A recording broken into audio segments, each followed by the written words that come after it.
On my return trip to Paris, I saw the first devastating signs of war. A train had been carrying whole school classes of children, old people, women. It had been machine-gunned.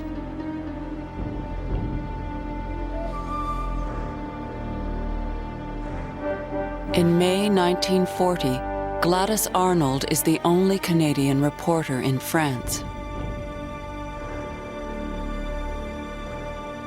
I walked through the train. Blood was spattered everywhere. Broken glass and tufts of hair were partially embedded in the back of a seat. I rushed to a washroom and retched.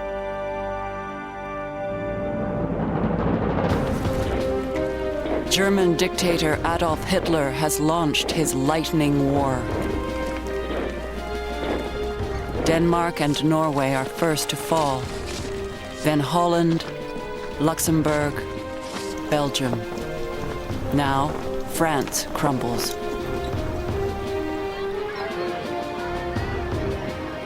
Gladys Arnold joins the flood of refugees fleeing the advancing German armies. In the midst of horror, they find kindness in a small French village. Long trestle tables had been set up under the trees, and upon them were heaped literally tons of ripe strawberries. As the refugees moved down an avenue of dappled plane trees, women, old men, and children urged them to fill anything they had with the luscious, fragrant fruit. Just behind them, German forces enter a shocked and silent Paris. France is lost.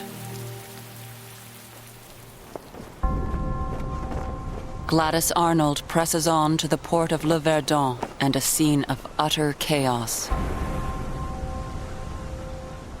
French officials, British officers, and dockhands tried to keep order and told us that we could take on board only what we could carry. People frantically clawed through trunks and boxes, tossing out the contents. Women were throwing away valuable furs, gowns, coats, and treasured trinkets. As warplanes battle overhead, Gladys Arnold escapes to an untroubled Canada. There seemed to be little awareness that our whole future was at stake. Should Britain fall, Germany would have a base from which to attack North America. I wanted to shriek, "Wake up, for God's sake! It could happen!"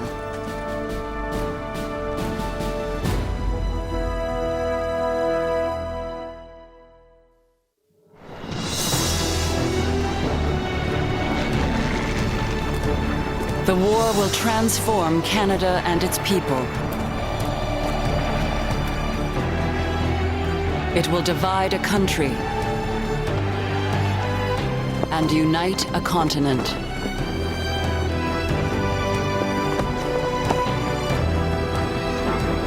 It will spark brutal intolerance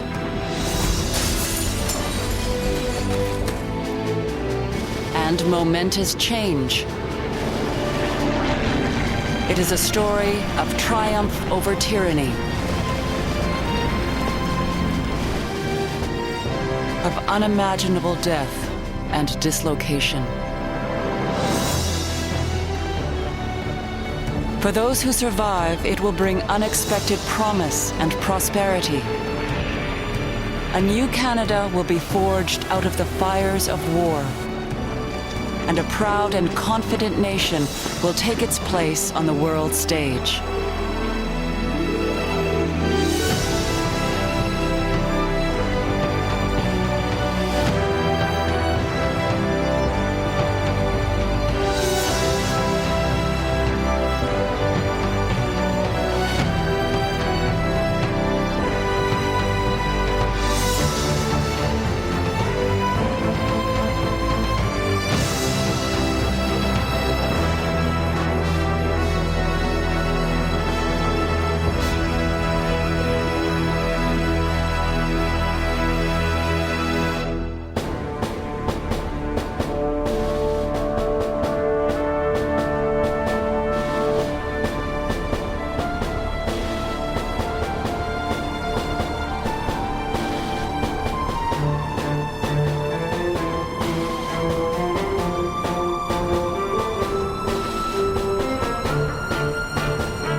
June 1940. Nazi Germany has Europe in its grip. Its forces mass at the English Channel, poised to invade England a mere 21 miles away. A defiant British Prime Minister Winston Churchill warns the world it is on the razor's edge. Upon this battle depends the survival of Christian civilization. Upon it depends our own British life and the long continuity of our institutions and our empire. An anxious Prime Minister of Canada takes his morning walk among his collection of ruins at his Kingsmere estate. With Mackenzie King is his closest companion, Pat, an aging and arthritic terrier. King fears the worst is at hand. There is a real possibility of invasion of our shores. We have therefore changed now to the stage where defense of this land becomes our most important duty. It will involve far-reaching measures.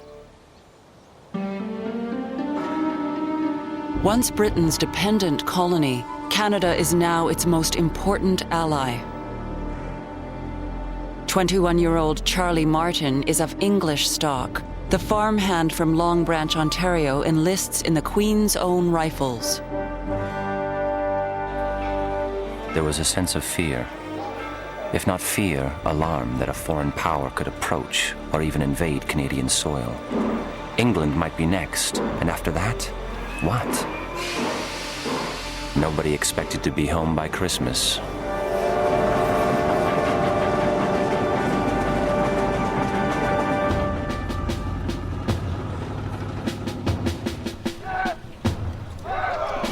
In the dark summer of 1940, there is no shortage of volunteers.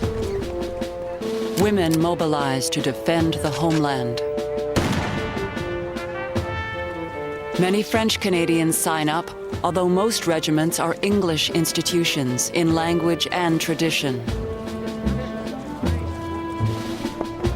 Quebec's famed Royal 22nd Regiment, the Vendoux, is among the first to ship abroad. A young law student named René Levesque wants to get involved, but will only do it by working with the U.S. Office of War Information. The least I can say is the prospect of going to Valcartier to be ordered in English to peel potatoes in the name of His Majesty hardly turned me on. Prime Minister Mackenzie King faces an excruciating dilemma. He has promised French Canada he will never conscript men for overseas service, but he must mobilize for all-out war. And so today, the Government of Canada introduced a bill in the House of Commons requiring persons to place themselves, their services, and their property at the disposal of His Majesty and the right of Canada. King crafts the National Resources Mobilization Act. It gives the government sweeping powers, but stops short of conscription for overseas service. Single men are called up to serve for home defense only. But many French Canadians suspect it is the first step towards conscription. Camillien Houde, the beloved and rambunctious mayor of Montreal, tells his fellow French Canadians to defy the law. I do not myself believe that I am held to comply with the said law, and I have no intention of doing so. And I ask the population not to comply with it. Houde is seized and spends 4 years in an internment camp with enemy aliens, communists, and fascists.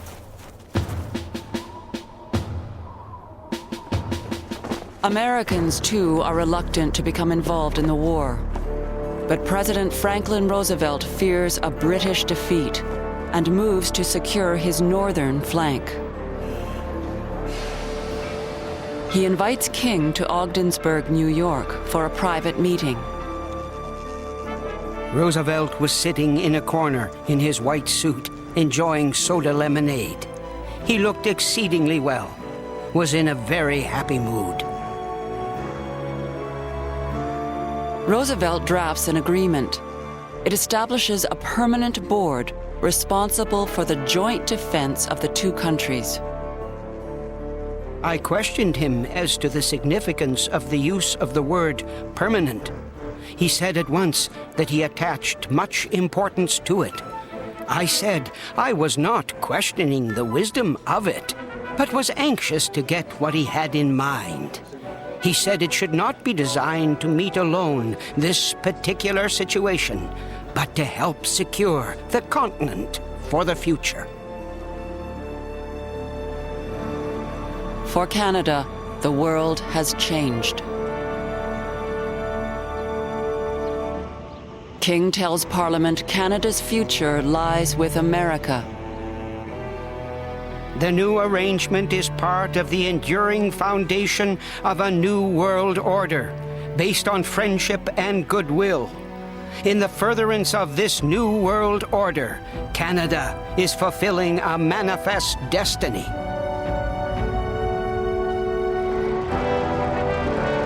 In the summer of 1940, the fate of North America and the world hangs in the balance.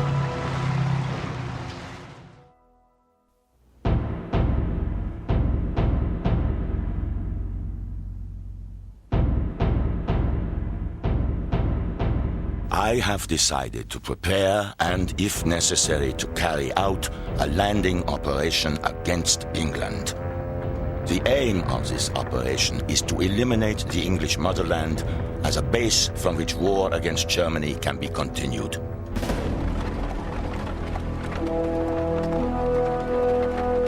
On August 8, 1940, Hitler unleashes the Luftwaffe to clear the way for his invasion of Britain.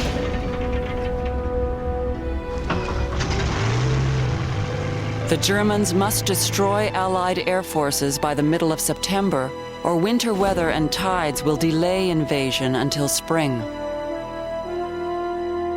Churchill tells his island their survival is now at stake. Hitler knows that he will have to break us in this island or lose the war. Let us therefore brace ourselves to our duties, and so bear ourselves that if the British Empire and its Commonwealth last for 1,000 years, men will still say, this was their finest hour. A few hundred Allied fighter pilots stand in Hitler's way.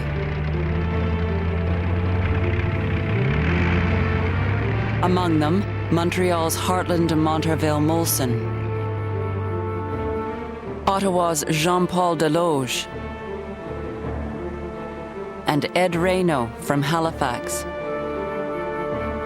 Saskatchewan's Ernest McNabb leads them in the Royal Canadian Air Force's No. 1 Squadron. On the eve of battle, McNabb is worried. This is the lowest point in my life.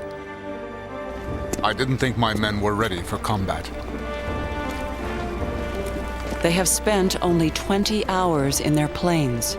They have fired only once at a moving target. Now they must face the fearsome Luftwaffe.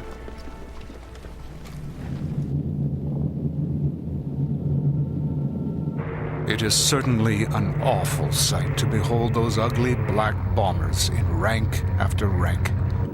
Your mouth dries up like cotton wool. You lose all sense of space and time.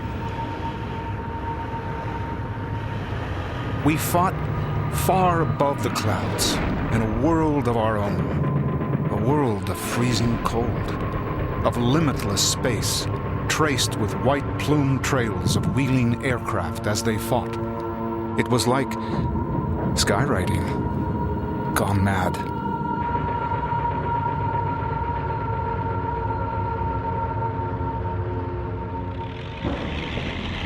In their first week of battle, 5 Canadian planes are shot down. Canadian airmen are outgunned and outnumbered. Hartland Molson is close to exhaustion. Since noon yesterday, we have done 7 patrols of at least an hour each. Having had 2 slugs and dinner, it is now time for sleep. Because we go at dawn tomorrow.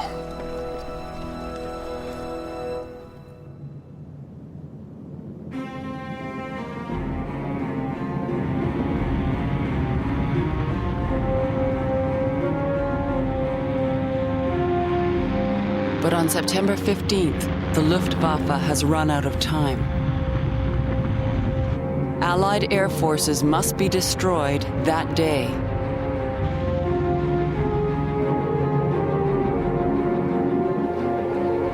Air raid sirens wail over London. Underground in the command bunker, Churchill watches as waves of incoming German aircraft are plotted.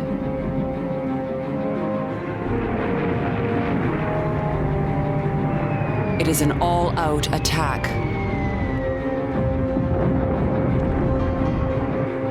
Every plane the Allies have is in the air. I asked the Air Vice Marshal what other reserves have we. There are none, he replied. The odds were great, our margins small, the stakes infinite.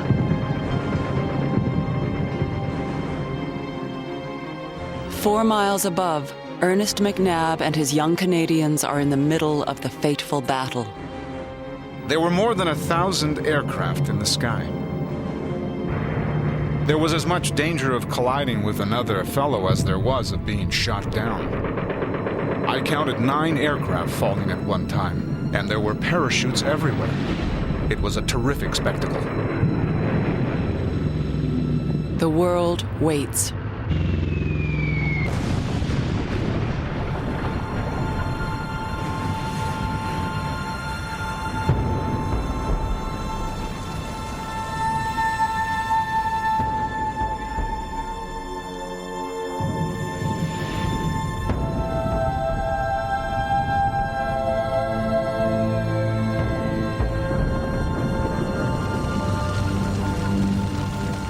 By the end of the day, Germany has lost the Battle of Britain. Although British cities will be bombed nightly for the next 6 months, the threat of invasion is over, and Canadians have proven themselves in their first battle of the war.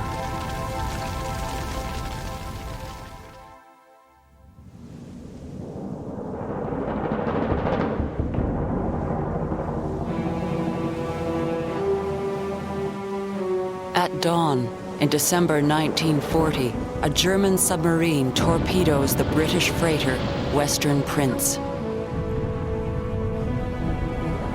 On board is C.D. Howe, Canada's Minister of Munitions and Supply.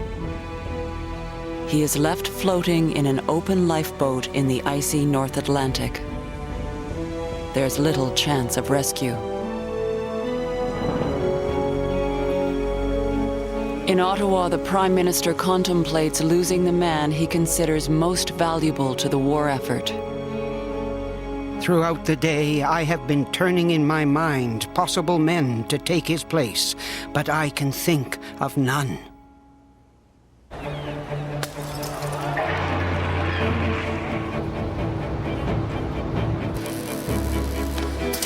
King has entrusted Howe with the task of achieving an industrial miracle, transforming a Canadian economy still crippled by the Depression into a mighty war machine. A former engineer who made a fortune building grain elevators, Howe is a man who gets things done. We have no idea of cost, but before the war is over, everything will be needed, so let's go ahead anyway. If we lose the war, nothing will matter.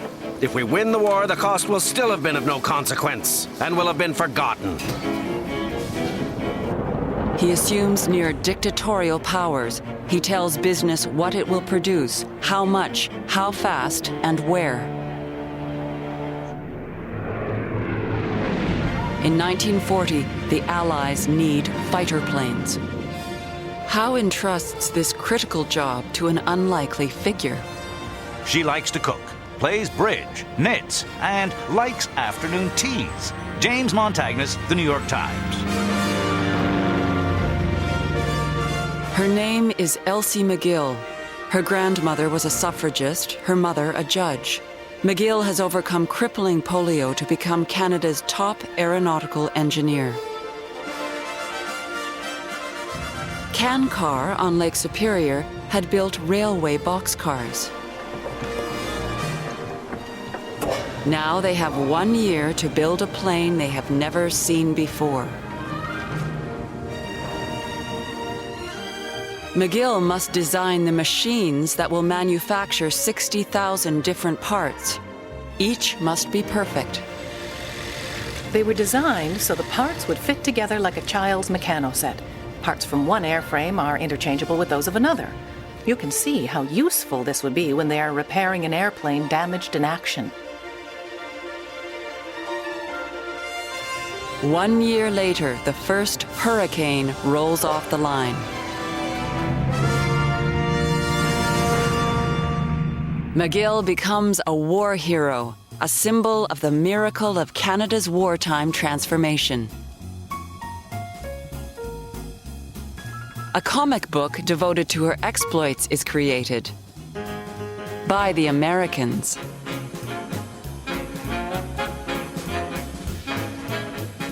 McGill is not alone. Almost half of the 7,000 people who work at the aircraft plant are women. For the first time, state-funded daycare centers are set up so mothers can work. The gates to a different life have opened and will never fully close again. In Montreal, 22-year-old Madeleine Perron goes to work in the factories as a union organizer. It's a world away from her middle-class upbringing and convent education. How remarkable it was that when women were given the chance, they were able to do the jobs which the captains of industry had always said women were incapable of performing. Women leave the countryside for the cities where the giant war plants are located. They can earn as much as $25 a week there, 7 times the pay for a live-in domestic. Edna Jakes is almost 50 when the war starts. A single mother and poet, she joins 9,000 others at a munitions factory in Ajax, Ontario. The work is hot, dirty, and worse. Now we are in the danger zone. No silk or rayon is allowed, no bobby pins, no cigarettes or metal clasps because of danger from sparks. We are given wooden shoes with no nails in them. The air is filled with explosive dust. In Canada, women are helping to transform plowshares into swords on a scale almost unprecedented in history. One dreary night, a young boy began to sing as if to himself, "Land of hope and glory." In a second, everyone in the shop was singing tunefully as if it had been rehearsed.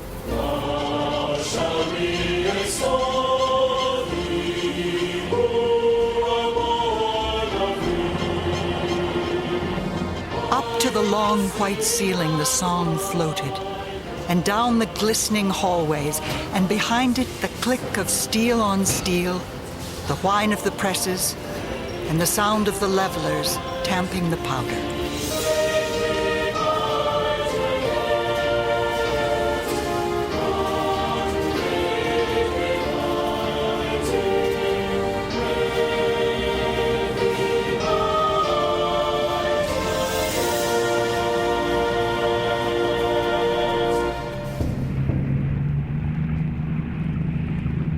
The face of war has changed. The struggle will be won as much in the factory as in the field. In December 1940, the man in charge of it all is facing death in the North Atlantic. After a day on the open seas, a small steamer appears. Clarence Decatur Howe survives to build his war machine. But none of it counts unless it gets across the Atlantic. The Canadians know it, the British know it. So do the Germans.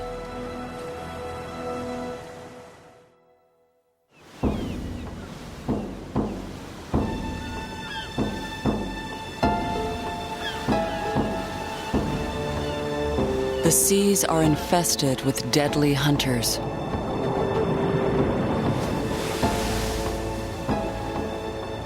German U-boats are sinking the Allied freighters that carry precious cargo across the Atlantic.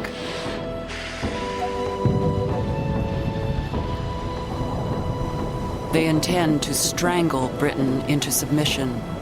2 years into the war, they are succeeding.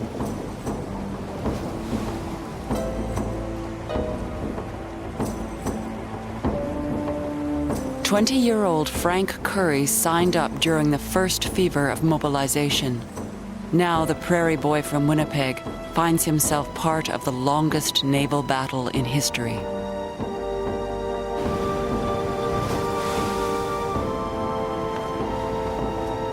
What a miserable, rotten, hopeless life. I cannot imagine a more miserable existence than this of being caught on a corvette in the Atlantic. It seems impossible that we can continue to take this unending pounding and still remain in one piece. One's joints ache and ache from the continuous battle of trying to remain upright.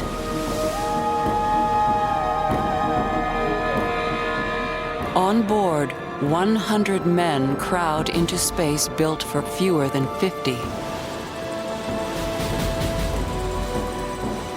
Water pours in through seams, hatches, and ventilators.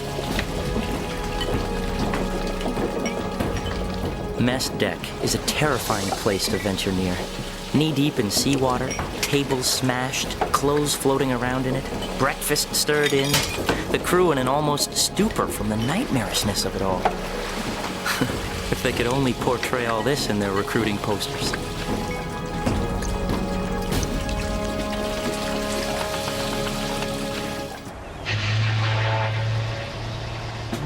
The Canadian Navy is in the front line of the fight against the U-boat. They must protect the giant convoys of freighters and their vital cargo. But the dock workers know many of the men and boys of the merchant ships will never come back. It was the merchant seamen who suffered the most. They couldn't fight back, and they were the best targets. They never knew when they would be singled out for extinction. The suspense must have been awful.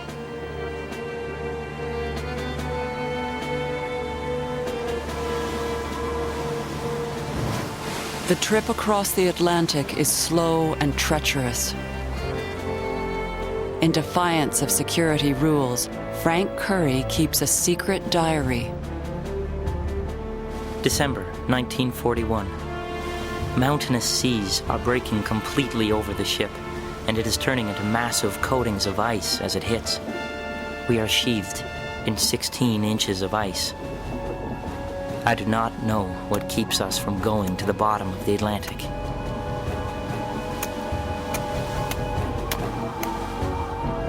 The wolf packs of German U-boats inflict their greatest destruction in an area of the Atlantic out of range of Allied air cover. Sailors call it the Black Pit.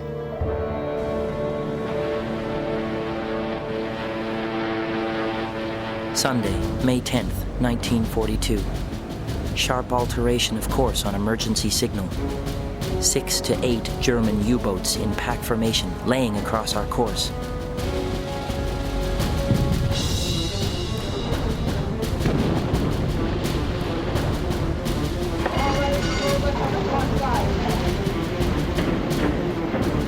All-out effort to reach convoy under attack. It had lost 16 ships.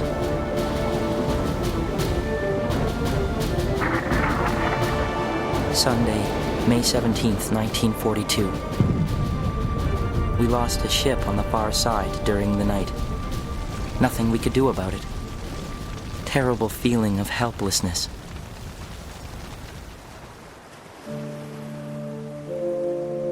Fewer than half the merchant seamen survived the sinking of their ships. Freighters laden with iron ore or oil or explosives doom their entire crew.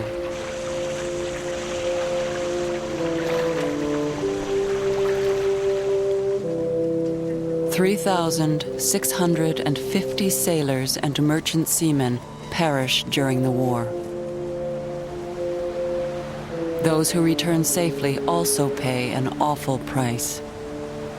Even on land, Curry's crew cannot escape the dark grip of the war at sea.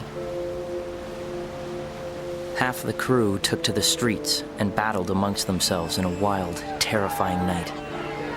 It was as if all the years of harsh and brutal living conditions had finally turned us into animals. It was degrading and depressing. An awful reflection on us and our lives, the war and what it had done to us.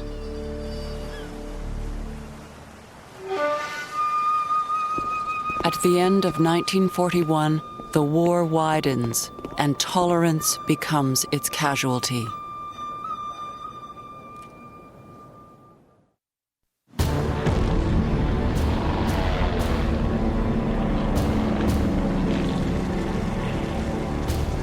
We interrupt this program to bring you a special news bulletin. The Japanese have attacked Pearl Harbor, Hawaii by air, President Roosevelt has just announced. Sunday, December 7th, 1941. Japan's attack on the United States naval base brings a new enemy and a new ally into the war.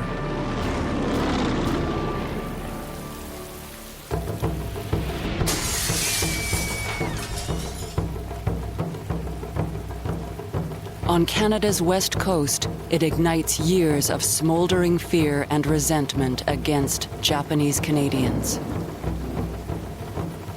Like moles, we burrow within after dark, and only dare to peek out of the window.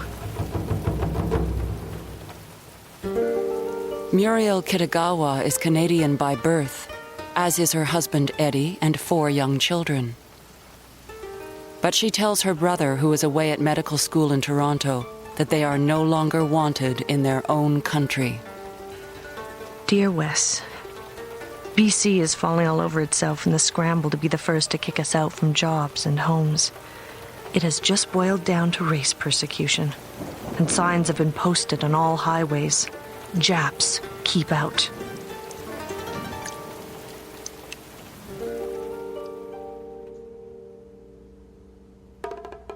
Japanese Canadians had already been photographed, fingerprinted, and identified by number. Now their schools and newspapers are closed. 1,200 fishing boats are seized.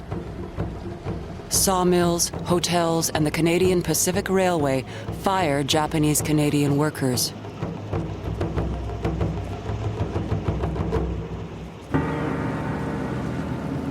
Then, on December 18th, Japan attacks the British colony of Hong Kong.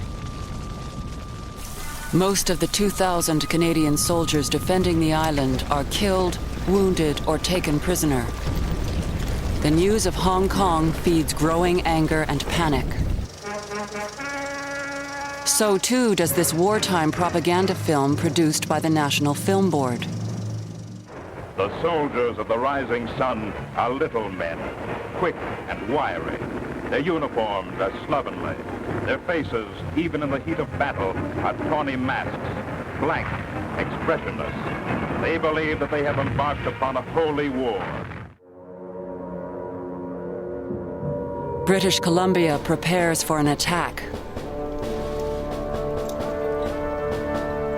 RCMP and military officials advised the Canadian government that Japanese Canadians pose no threat to national security.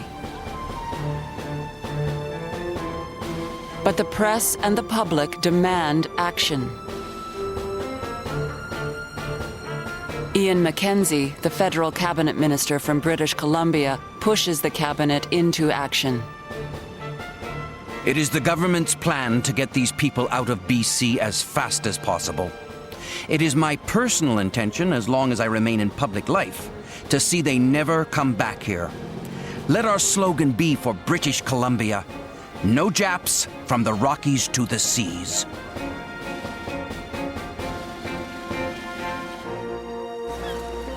A 100-mile wide strip along the coast is designated a protected area. 22,000 men, women, and children of Japanese origin are forcibly uprooted from their homes, their jobs, and schools. Most of them are either naturalized citizens or born in Canada. They can take only 2 small suitcases each.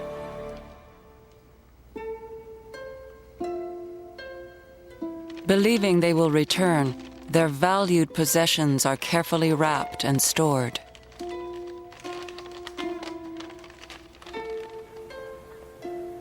Many of those detained are taken to the livestock pens at Vancouver's Hastings Park Fairgrounds. Muriel Kitagawa goes there to visit a friend. Aiko sleeps in a partitioned stall. This stall was the former home of a pair of stallions, and boy oh boy did they leave their odor behind. The whole place is impregnated with the smell of ancient manure and maggots. Here and there I saw a child's doll and teddy bear. An old lady was crying, saying she would rather have died than to come to such a place.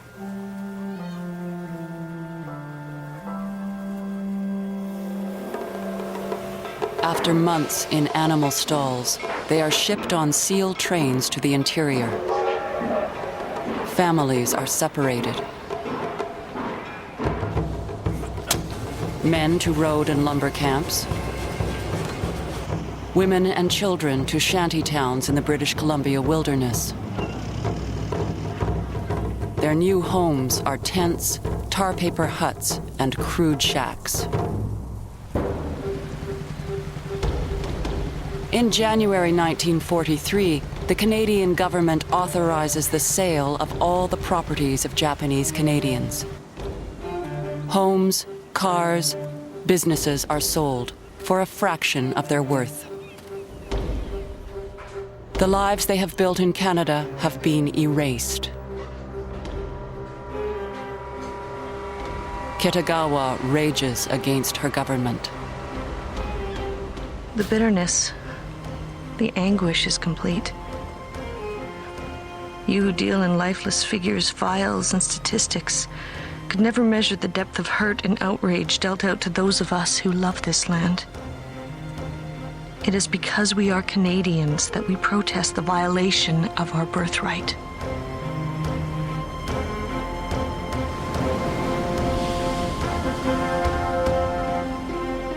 The movement of Japanese Canadians during the war is the largest forced exodus in Canadian history. Many will never return to the place they called home.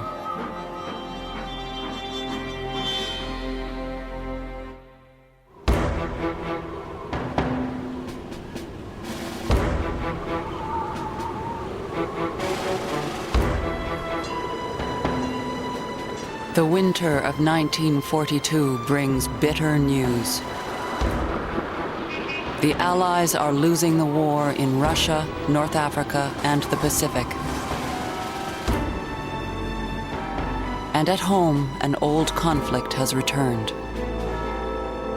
I shall urge, with all the power I can bring to bear, compulsory selective service over the whole field of war. Former Prime Minister Arthur Meehan has returned to lead the Conservative Party. He heaps scorn on Prime Minister Mackenzie King's refusal to introduce conscription. The reason is, the head of the government says, that if we compel Canadians to fight to save Canada, we will destroy the unity of the nation. Can any normal mind accept such a preposterous contention? King is haunted by the Conscription Act of the First War, which split the country and ruined the career of his mentor, Sir Wilfrid Laurier. Meehan is the man who drafted that act. King fears and loathes him.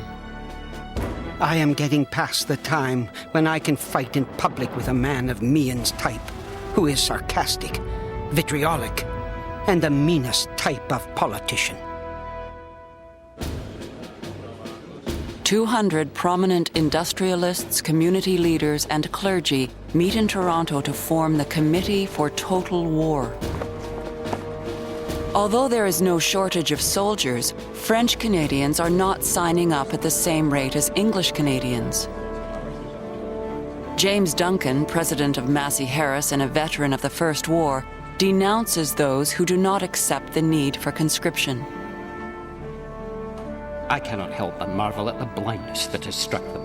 I marvel that there can be a man or woman in this Dominion who does not understand that we are not fighting to defend this country or that country, but for our very existence as a free and independent nation, for the preservation of our inheritance, of our institutions, and our democracy.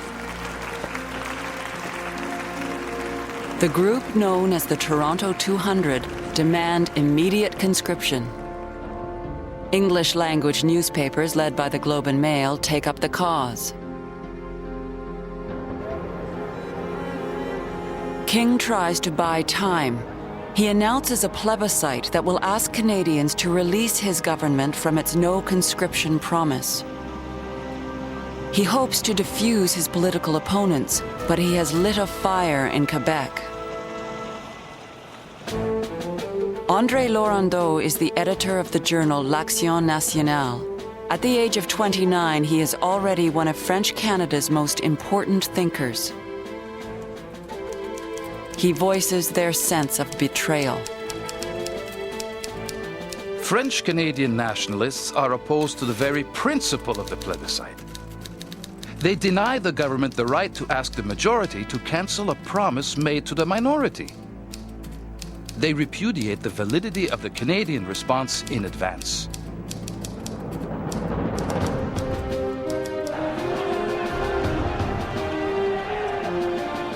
"10,000 people rally at St. James Market in Montreal.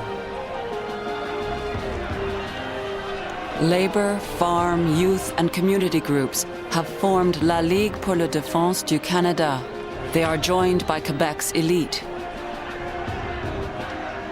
The League believes it is in the country's best interest to vote no.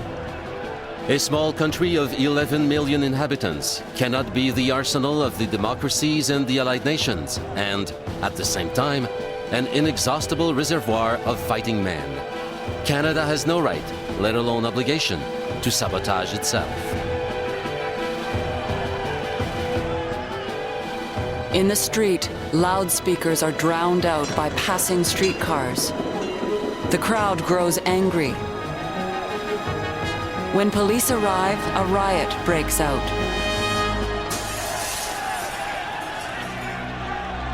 Some demonstrators are arrested, more are injured.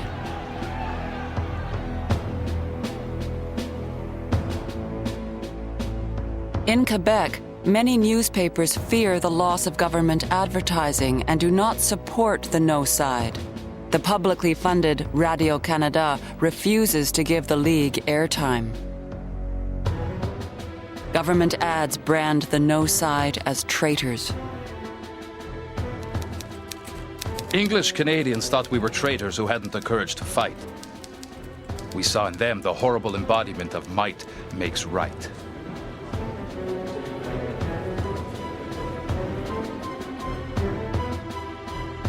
The plebiscite has backfired. The country is riven by dispute.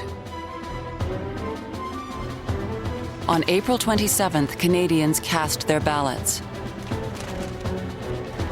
Outside Quebec, 80% vote yes to conscription. In Quebec, 72% vote no. French Canadians have lost the plebiscite, but gained a new sense of national solidarity. Together, we have lived through an hour of unanimity the like of which has never been known in our history. French Canadians refused to let themselves be pushed around.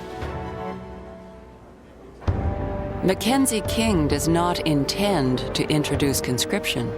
He finds a way out in a phrase in a newspaper editorial.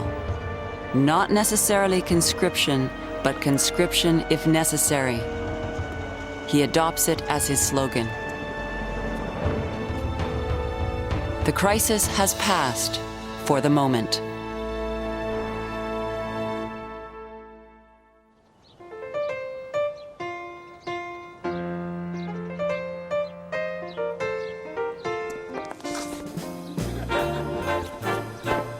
By the summer of 1942, Canadian troops have been in England for almost 3 years, waiting to go to war. But Allied High Command has secret plans for them, a raid on France. It will placate their Soviet allies, test German defenses, and it will give the Canadian boys a taste of battle.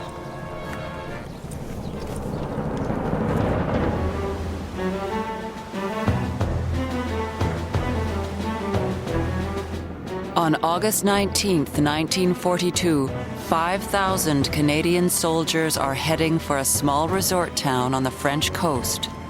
Its name is Dieppe. There was a moon, small and pale over my right shoulder, that started me thinking of home and my girlfriend in Halifax. 19-year-old able seaman Albert Kirby from Woodstock, Ontario, pilots one of the landing craft. The raid's success depends on perfect execution and complete surprise. As they approach France, Kirby sees the sky light up with tracer paths. It appeared the enemy was awake and at action stations. Our hope of a surprise landing was dashed.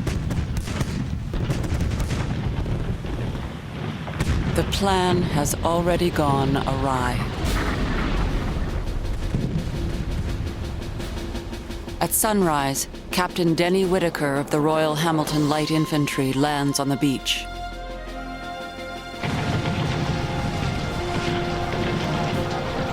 His first glance tells him they are trapped. Dieppe is a German fortress flanked by towering cliffs.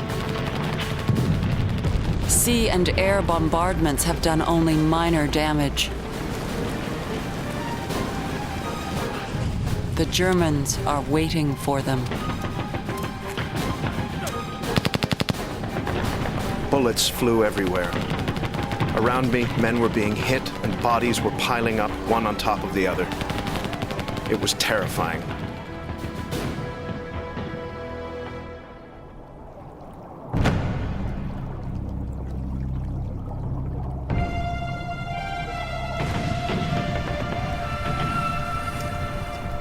Miraculously, Whitaker and a few of his men fight their way off the beach into the town.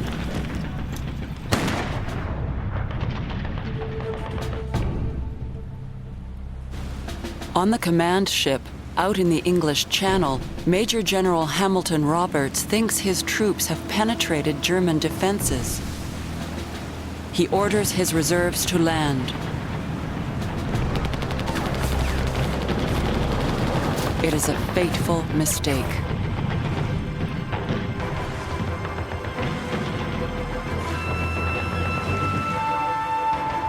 The 600 men of Montreal's Les Fusiliers Montréal and their 29-year-old commander, Lieutenant Colonel Dollard Ménard, have been sent into slaughter. I was hit by a bullet and knocked to the ground. Bullet is like a razor cut to the face. At first you don't feel the pain. I was hit a second time. It seemed to explode all around me. I was no longer sure I was still in one piece. I managed to get up when I was hit for the third time, this time in my right wrist.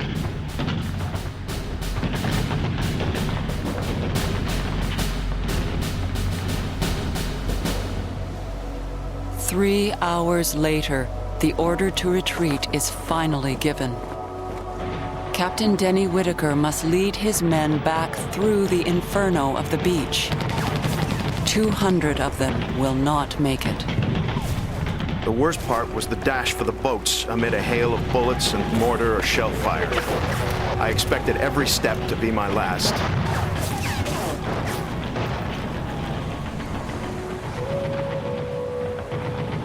Lieutenant Colonel Dolar Menard, already hit 3 times, is still on the beach.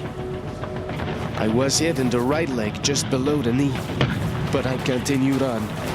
The last bullet hit me below the right ankle and nailed me to the ground for good. I began to pray.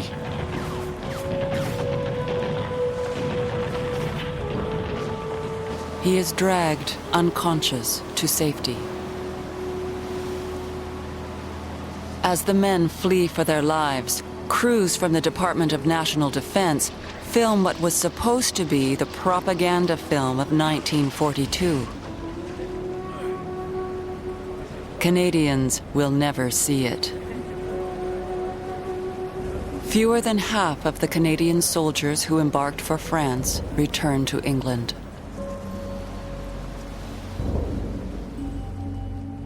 Able seaman Albert Kirby is one of them. What a mixture of feelings went through my body. So relieved to be home. So happy to be in one piece. So ashamed to have come home alone. So angry that I was even a part of something so confusing and apparently unrewarding, without even knowing what I was doing or exactly where I'd been.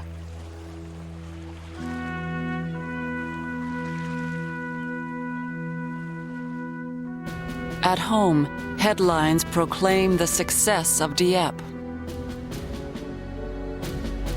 But casualty lists provide a telling rebuke. In one morning on a French beach, 907 Canadians have died. 586 have been wounded.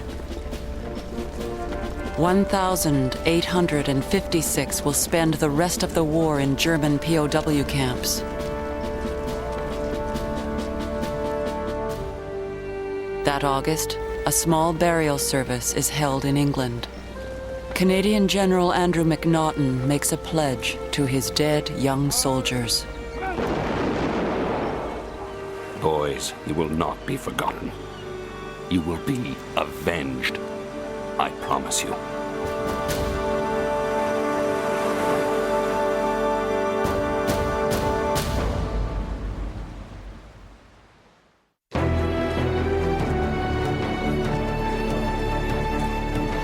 Four years into the war, Canada readies for the ultimate battle as the nations of the New World prepare to liberate the Old.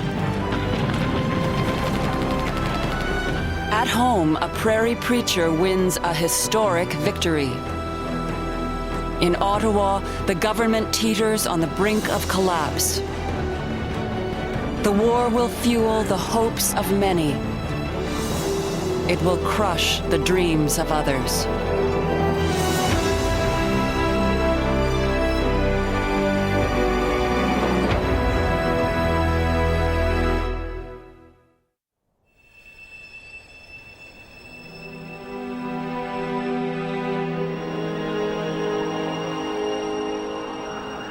In 1942, the war extends its reach to the northern edge of the continent. The United States fears a Japanese attack by way of Alaska. They ask Canada for permission to build a military road through Canadian land to their isolated territory.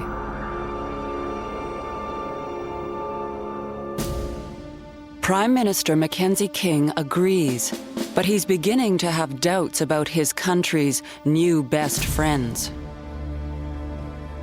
The road is less intended for protection against the Japanese than as one of the fingers of the hand which America is placing more or less over the whole of the Western Hemisphere. This would mean immunity from future wars, but increasing political control by the United States.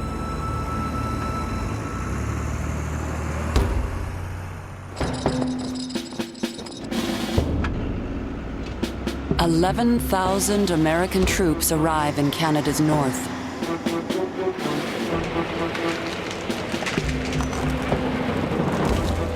The 1,500-mile road is built in just 8 months.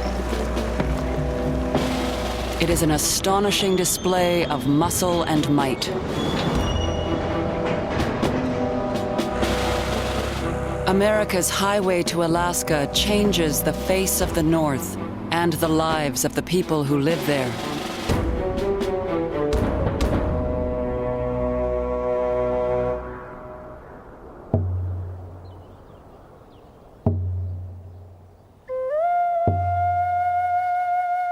"14-year-old Ida Sidney's family are Tlingit, the native hunters and trappers of the southern Yukon. Before the army came, there were only 3 vehicles in town, Model Ts. Then, everybody started getting cars. People stopped using dog sleds.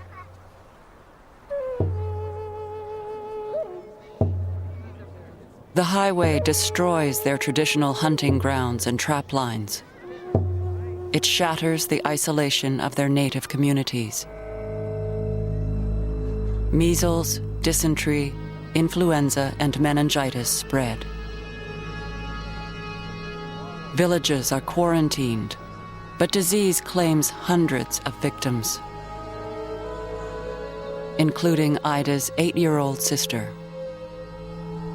She was just crying with the pain. Beatrice died so quickly. After the funeral, my mom was walking along by our place, and you could see her little tracks in the dirt by the house. Mom just collapsed. Ida's older brothers Peter and George are away, serving in the Canadian Army. George remains in Canada, but Peter leaves to fight in Europe. He would write that he was fine and that he had seen unbelievable things, that it was unimaginable what men will do to other men.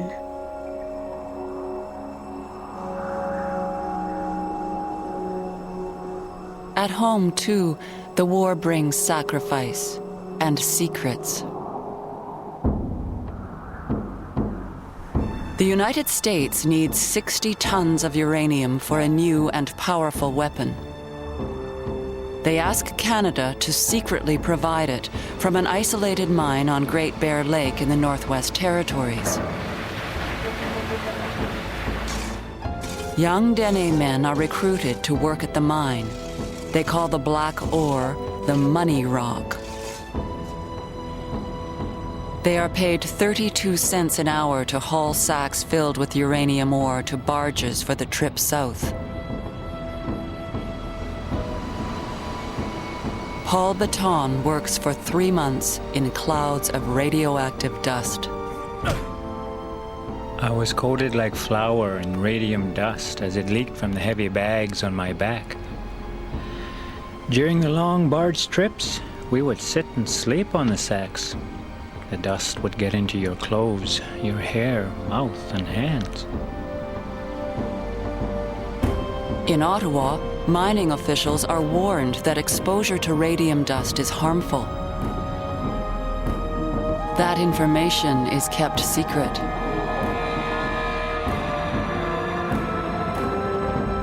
The uranium will be used to build the world's first atomic bomb.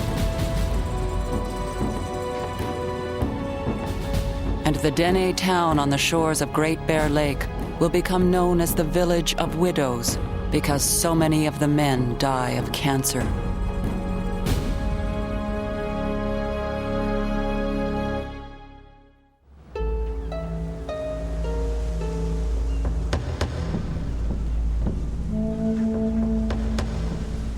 On May 12, 1942, a lifeboat drifts ashore near Cloridorme on the Gaspé Peninsula.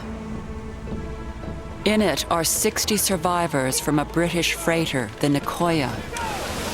It has been torpedoed by a German U-boat just 15 kilometers offshore in the St. Lawrence.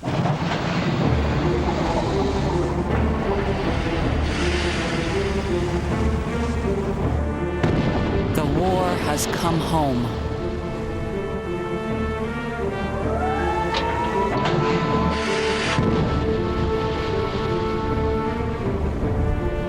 The St. Lawrence becomes a battleground.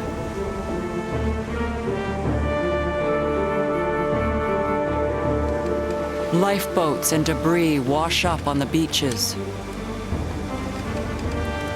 Fishermen rescue oil-soaked survivors.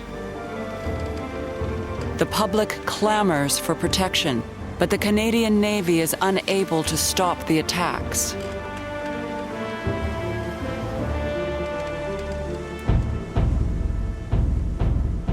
Near Cap Chat, the Canadian corvette Charlottetown is torpedoed. Léopold Fortin, a young sailor from Chicoutimi, is thrown overboard. I was all by myself. There was fog and you couldn't see anything. Time after time, I cried, "Help! Help!" On shore, the son of lighthouse keeper Octave Gendron watches with his family as a Canadian naval escort hunts for the U-boat. The river turned as red as blood. My mother was so scared she almost died. They were bombing so close that when the bombs fell in the water, the windows shattered. It was terrifying. But once again, their German prey escapes. After 2 hours in the St. Lawrence, Léopold Fortin is rescued. Many are not as lucky.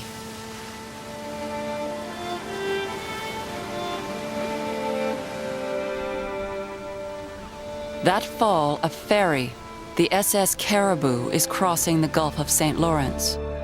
It is torpedoed by a German U-boat and sinks, taking more than half its passengers with it.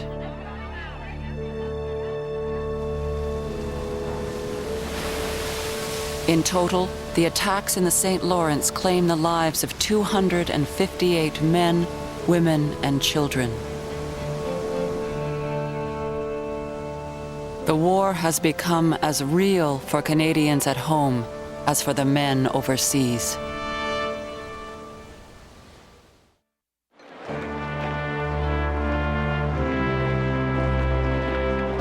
Canadian women watch 1 million of the men they love go off to war. For the first time, they too are allowed to enlist, and 46,000 do.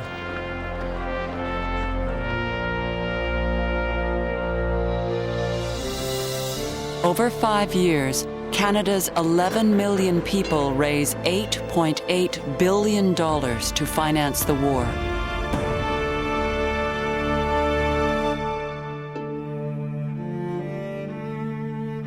For many, the war is lived every day through letters sent and received from loved ones half a world away. Everett Hill has spent 2 years in England waiting to fight. His family in Little Britain, Ontario, can only follow the events of his life from afar, including his marriage to an English girl, 21-year-old Joan Kitchell. It's surprising how with the right kind of girl, a few minutes walk out into the country can get you so far away from the war.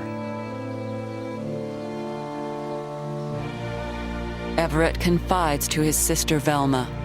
The change in his life has brought a growing, gnawing despair. I doubt if we will get home in 44, although I wouldn't mention that to Mom and Dad. I do hope I'm wrong, but somehow I think we have a long way to go before we head for home and heaven. I'm so darn restless. I want a home. And Joan. Can you blame me?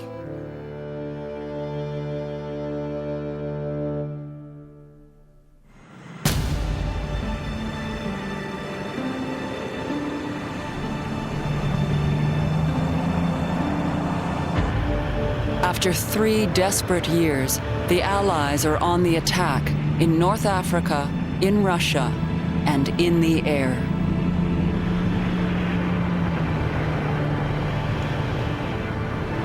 British and Canadian bomber groups launch massive nighttime air assaults on German cities.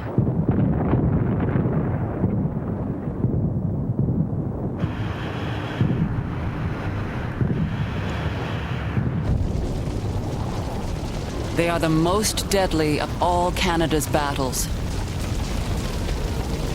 Almost 500,000 civilians are killed in the immense firestorms.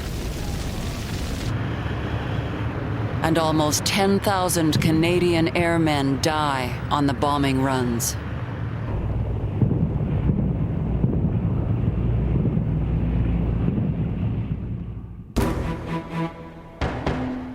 For the first time since Dieppe, Canadian land forces go into battle. In the summer of 1943, the Allies invade Italy, Germany's ally.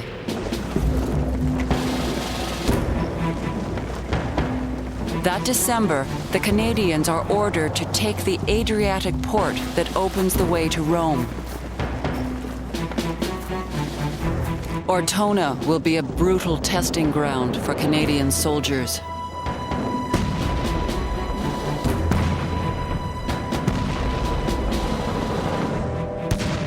Quebec's Royal 22nd Regiment must break through the German lines outside the town. They are vastly outnumbered. But Captain Paul Triquet, a career soldier from Cabano, Quebec, rallies his men. The enemy is in front of us, behind us, and on our flanks. The safest place for us is the objective.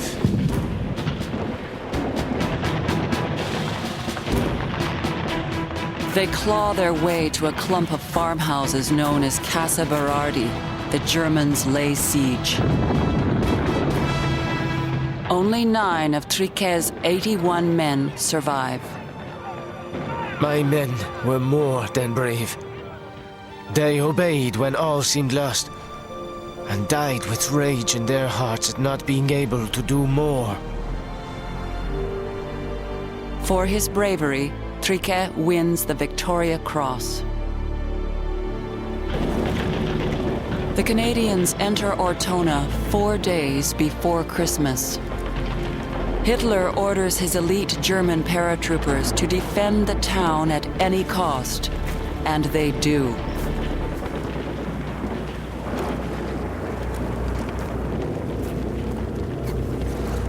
It is a kind of fighting Canadian soldiers have never before experienced.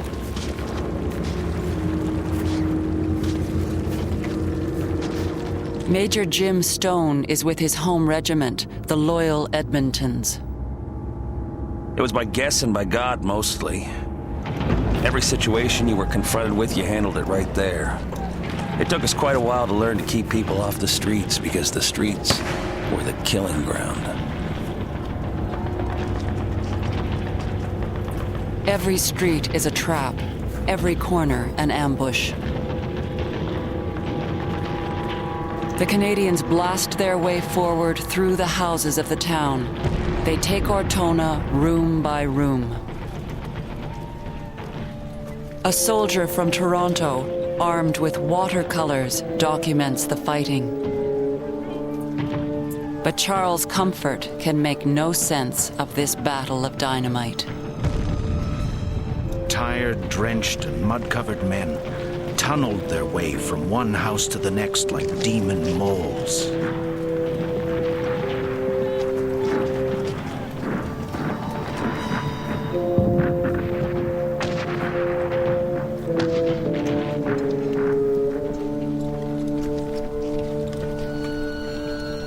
Christmas Day offers only a brief respite from the killing.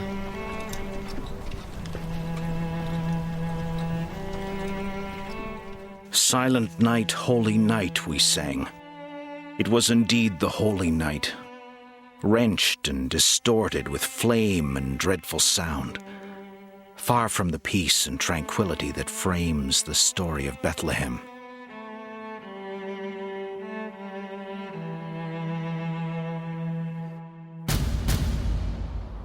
2 days later, the Canadians have beaten the best of the German army. But glory has its cost. Almost 1,400 men have died. Battle exhaustion has rendered 1,600 more incapable of fighting. And Charles Comfort wonders at the worth of their prize. We had inherited little more than a useless pile of muddy rubble. A grotesque and malignant forest of ruins crowded all about us. Here indeed was the imagery of purgatory. But it was the human loss that staggered everybody.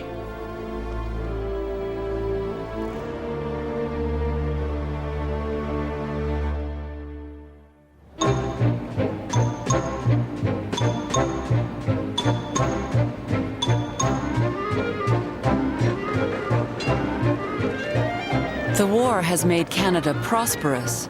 It has brought full employment and good wages.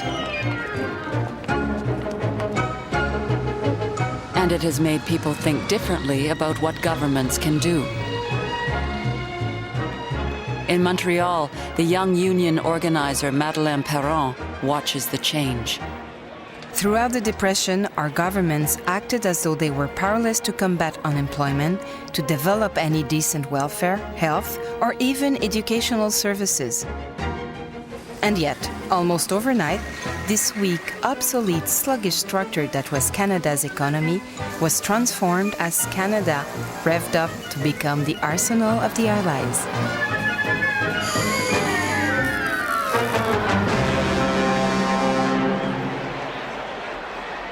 Canadians are afraid the end of the war will bring the return of unemployment and hardship. Workers organize to protect themselves and their families.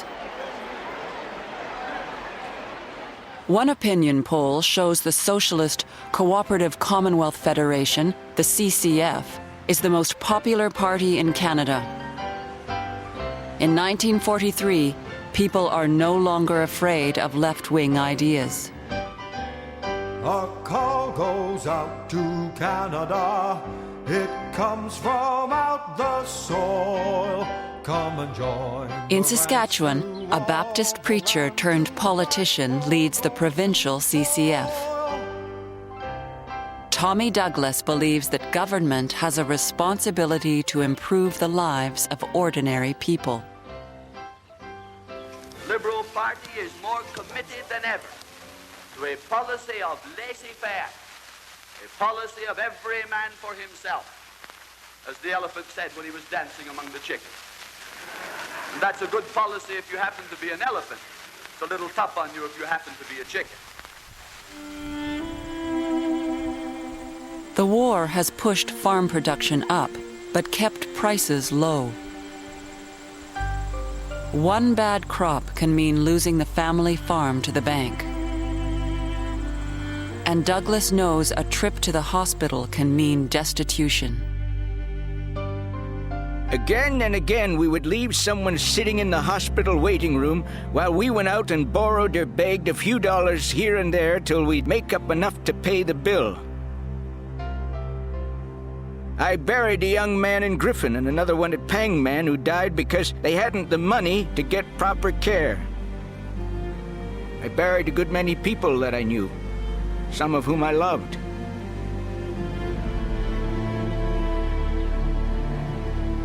On their farm just north of Weyburn, Joseph Bush's family is struggling.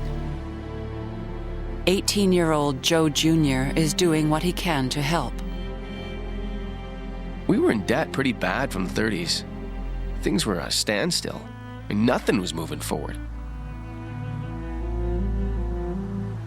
My dad was a strong liberal. He went to a meeting, and when he came home at midnight, he was CCF because of what Douglas was preaching at the time, the vision he had. That winter, Joe's father is told he has cancer. He decides he can't afford the expensive medical treatment.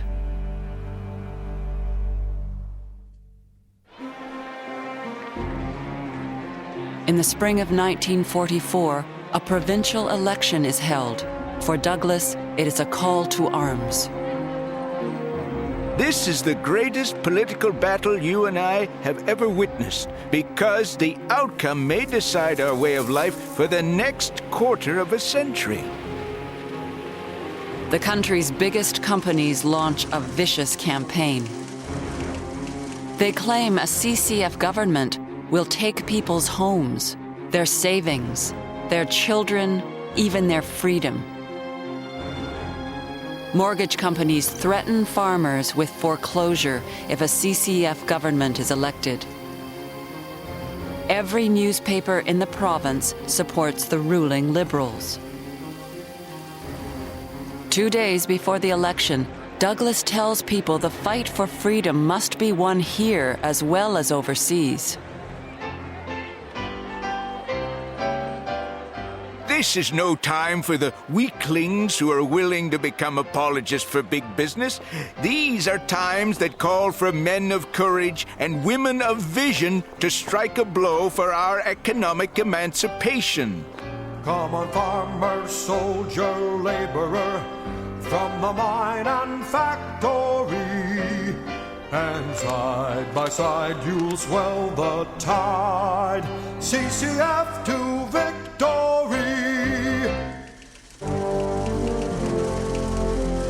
On June 15th, 1944, Tommy Douglas and the people of Saskatchewan make history.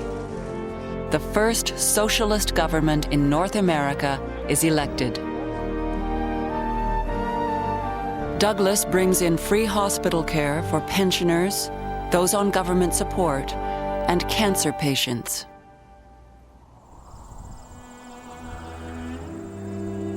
But Joseph Bush does not live to see it. Just months before, he has died.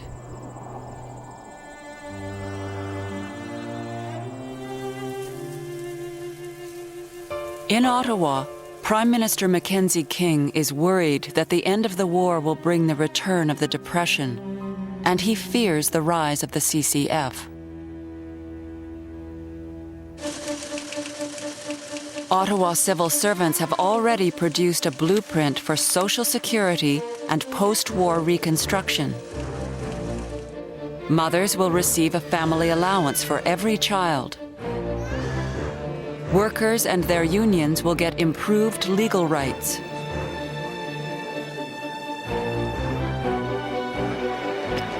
When a federal election is called, King's Liberals win a third term.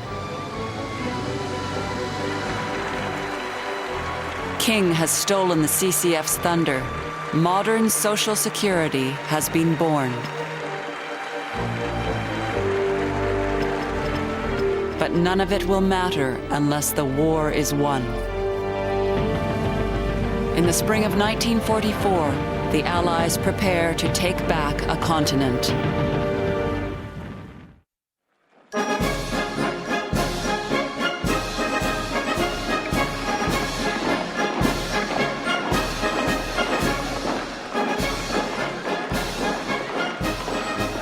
For 4 years, German dictator Adolf Hitler has been Europe's master.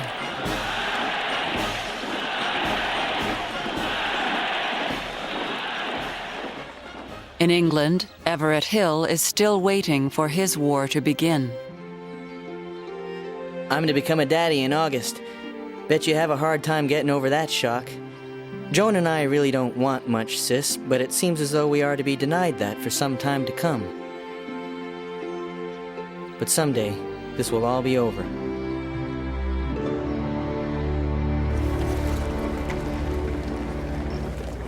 As the spring of 1944 turns to summer, the waiting ends. In the south of England, 156,000 Allied troops prepare for battle.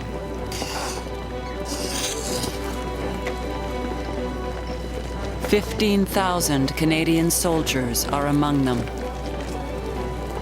At Southampton, the men of the North Shore New Brunswick Regiment and their chaplain, Reverend Raymond Hickey, board their ship. The second in command of the regiment came into the officers' quarters and said, "It's on." The tense days of secrecy and guessing were over. We would strike the French coast the next morning. Reverend Hickey gives his men the final communion before battle. Corpus Christi. For many, it will be their last. Corpus Christi. Corpus Christi. Amen. Operation Overlord is the largest invasion in human history.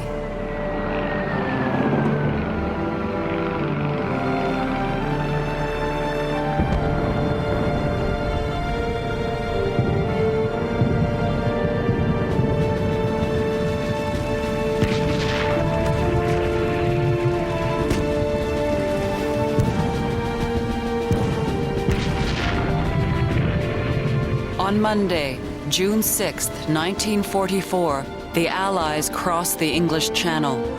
Canada's soldiers are bound for the beaches of Normandy and the liberation of a continent. Charlie Martin and the Queen's Own Rifles are minutes from battle. We had never felt so alone in our lives. Everything was dead quiet. Except at any second, we were expecting the German shelling to start. And it did.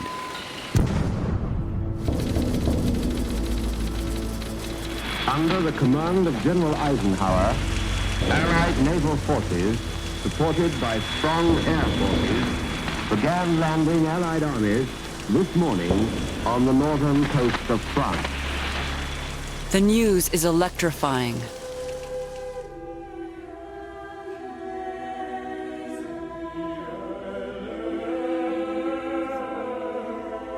In Ottawa, Edna Jakes embraces it with fear and with hope. Thousands of people jammed the churches. I went to St. Andrew's and sat quietly with the rest of them, everyone praying, wiping the tears away, not saying a word. We all seemed one humanity, I guess you would call it, united in an overwhelming prayer that somehow peace would come.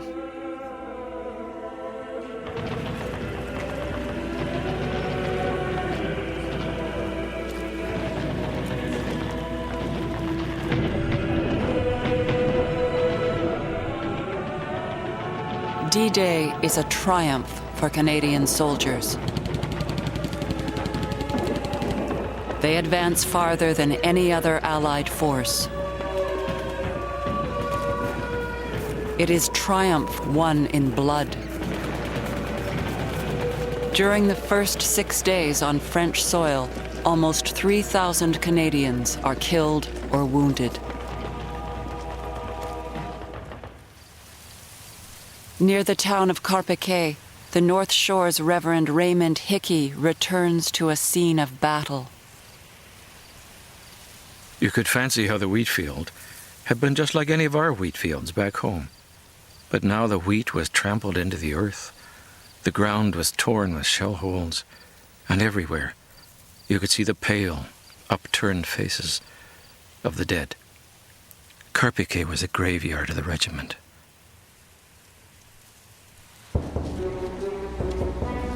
Two months after D-Day, the Canadian and British forces have advanced only 20 miles.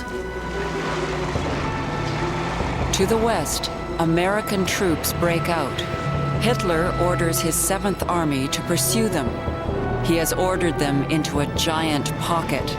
If Canadian troops can close off the eastern side, hundreds of thousands of German soldiers will be trapped.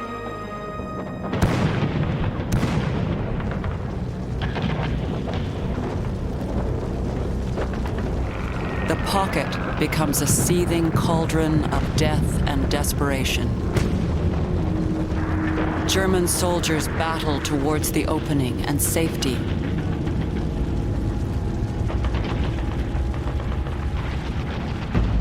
"32-year-old Major David Curry and the South Alberta Regiment must stop them." In the distance, we could see rising clouds of dust. The column stretched as far as we could see, It was an awe-inspiring sight and appeared to be a crushing force. With only 175 men and 16 tanks, they kill, wound, or capture almost 3,000 Germans. Despite the Canadians' courage, they cannot close the gap. Also on the road is a young artillery captain from Quebec City. Pierre Sévigny is a liaison officer to the Polish Armored Division. They are out of ammunition and surrounded by German forces. At dawn, the enemy tanks attack. Only an artillery barrage from the Canadian lines can save them. Sévigny radios the Canadians and prepares to die. The steel monsters were moving forward with all their guns firing. 500 meters. 300. 100. All of a sudden, a hurricane. The noise of thunder.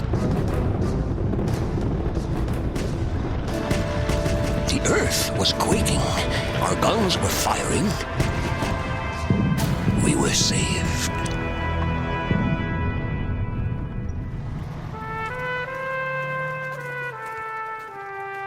Sévigny and Currie will be decorated for their valor.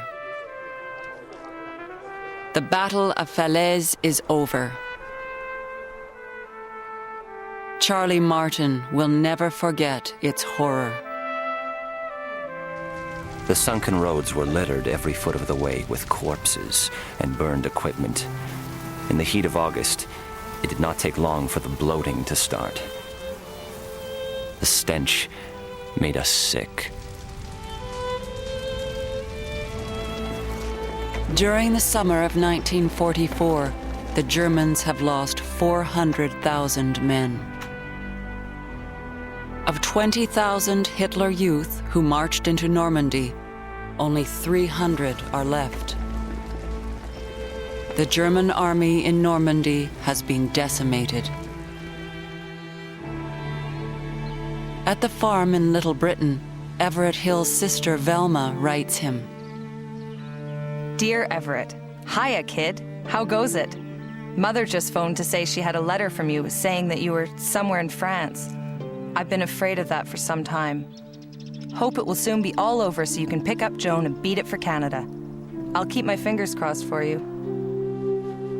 On the same day, a mortar explodes near the town of Caen in Normandy. Everett Hill is killed instantly. He is just 23 years old. 6 weeks later, Everett Hill's child, a daughter, is born. More than 5,000 Canadians have died on the killing grounds of Normandy. Half of Charlie Martin's regiment is among them, but they have helped bring a Nazi army to ruin. The cost had been hard for us, but at Falaise, the collapse seemed an awful testimony to a regime which lasted not 1,000 years, but barely 12. We had come to learn the full meaning of total war.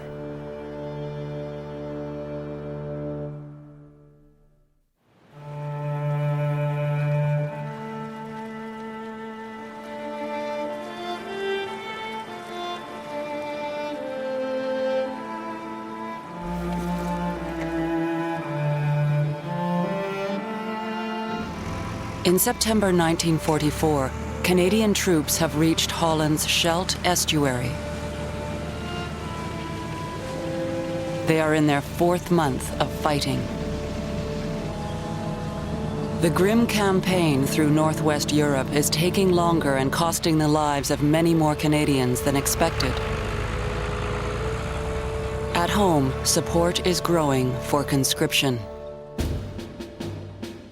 But Prime Minister Mackenzie King fears it will divide the country.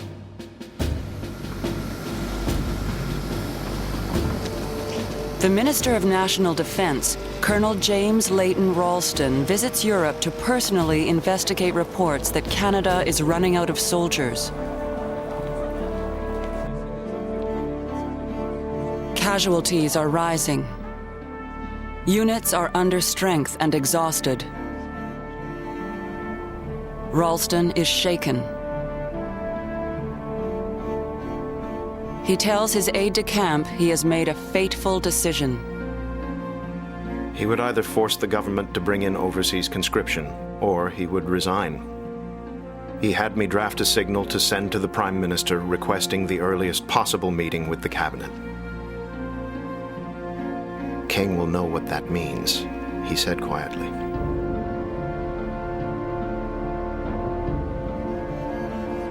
In Ottawa, King the Mystic has a prophetic dream. He will triumph in the coming battle. This is going to be a trying experience for me. Indeed, Ralston has been a thorn in my flesh right along. However, I have stood firm before, and I shall do so again. At Cabinet, Ralston's call for conscription finds support. King becomes convinced his own cabinet is plotting against him. It is perfectly plain to me that in pretty much all particulars, my position is becoming identical to that of Sir Wilfrid Laurier's, where his supposedly strongest colleagues left him one by one and joined their political enemies and became a party for conscription.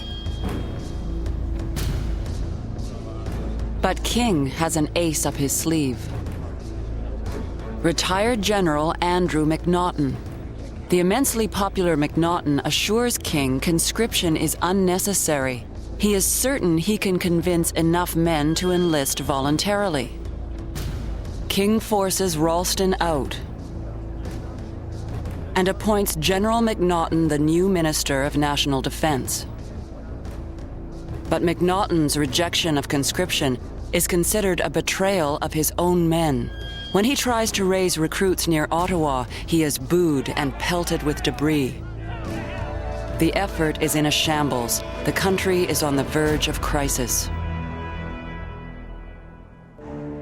On the morning of November 22nd, Mackenzie King gets a telephone call that changes the course of Canadian history. It is MacNaughton. He tells King Canada's military commanders are refusing to continue the campaign for volunteers. He said it was like a blow in the stomach. If the commanders began to resign, the whole military machine would run down, begin to disintegrate, and there would be no controlling the situation. King realizes the Army's decision could be a fatal blow, but it may also be a way out. He calls an emergency cabinet meeting for later that day.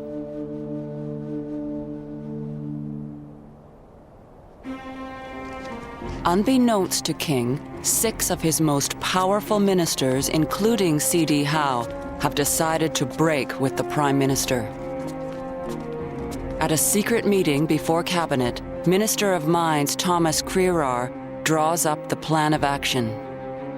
Our several resignations should go in at the same time. We were in a serious situation. The action we were contemplating might bring about the downfall of the government. In the East Bloc, King is meeting with another member of Cabinet.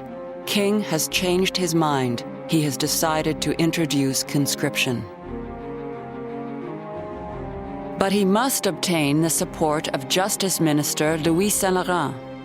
The eminent lawyer is Quebec's spokesman in Cabinet. King uses the threat of an army revolt to justify his reversal to Saint-Laurent.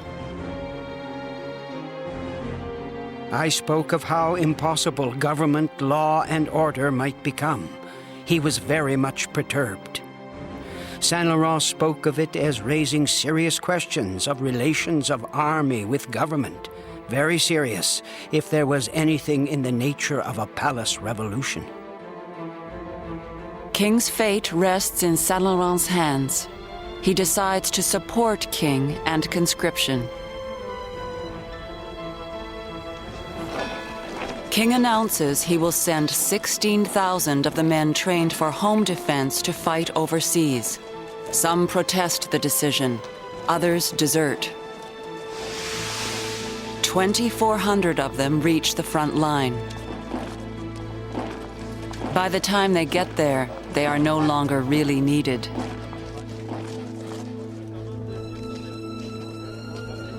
The crisis has almost destroyed the government, but King and the country have survived.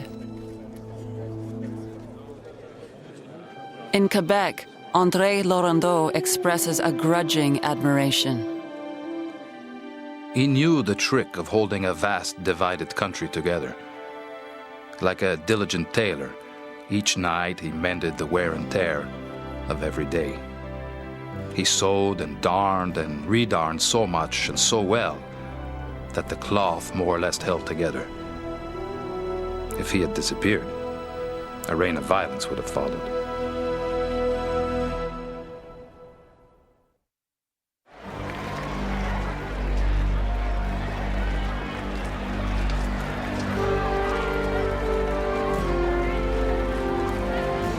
The spring of 1945 brings freedom to the people of Europe.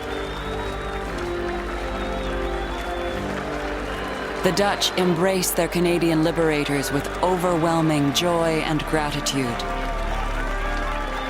War's long agony is almost over.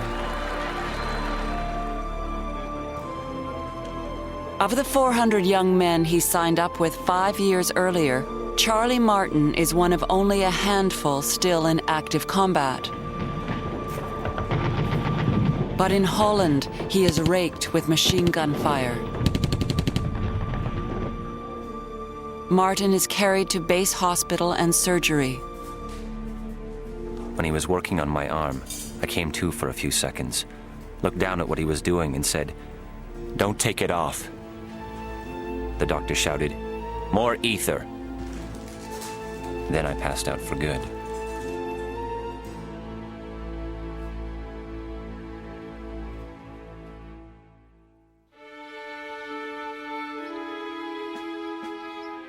In early May, the North Shore's Father Ray Hickey is saying Mass in a ruined barn just inside Germany. I could see a ray of hope in every face. Then someone rushed in and shouted, "The war's over. It's over." One fellow by me calmly said, "Well, I guess that's it. Eh, Father?" Most of the lads just stood there, watched me take off the vestments, then quietly walked away.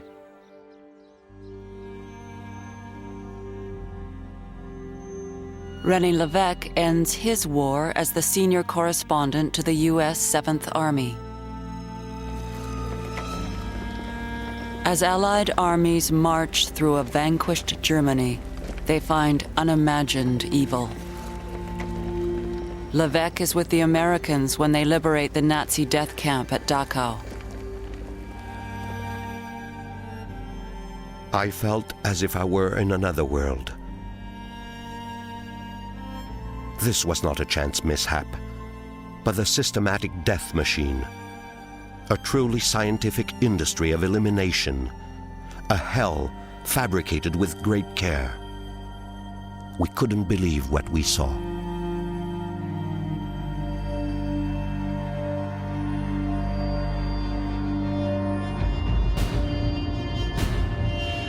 The Nazis have taken the lives of 6 million Jews. For the doomed Jews, the camp barracks where food, clothes, and valuables were kept represented life and salvation. In the camp at Auschwitz, they gave those barracks a name: Canada. Both were out of reach. During the war, only 450 Jews fleeing the Holocaust are given asylum in Canada.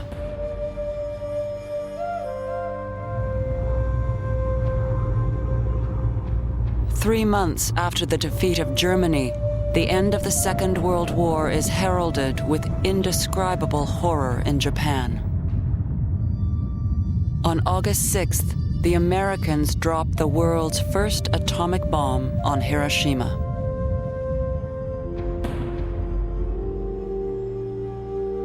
The war has scarred the world like no other and stolen the innocence from an entire generation.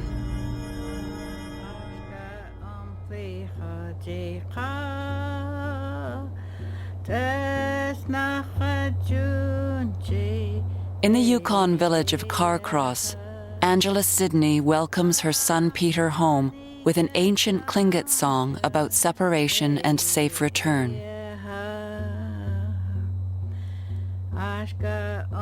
But now he must find his way in a homeland that has forever changed in the wake of war.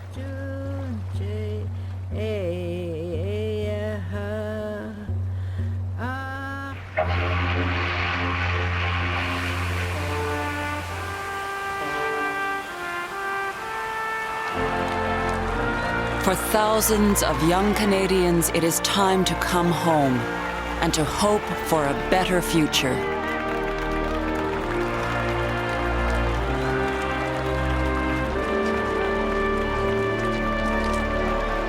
After 5 years in the Navy, Frank Curry is back on dry land, for good, in Winnipeg. He takes out his diary for the last time.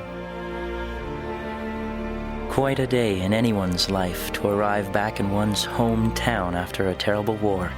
All in one piece, a discharge around the corner and university ahead, with all the prospects of a very peaceful home life, to make life seem very, very wonderful.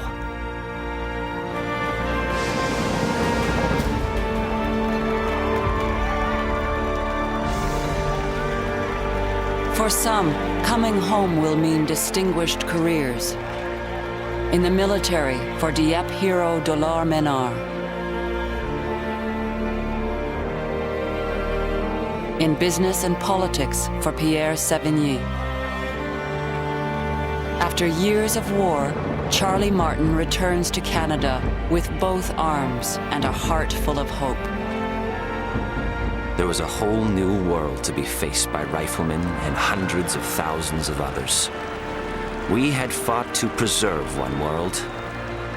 Now in 1945, we faced another.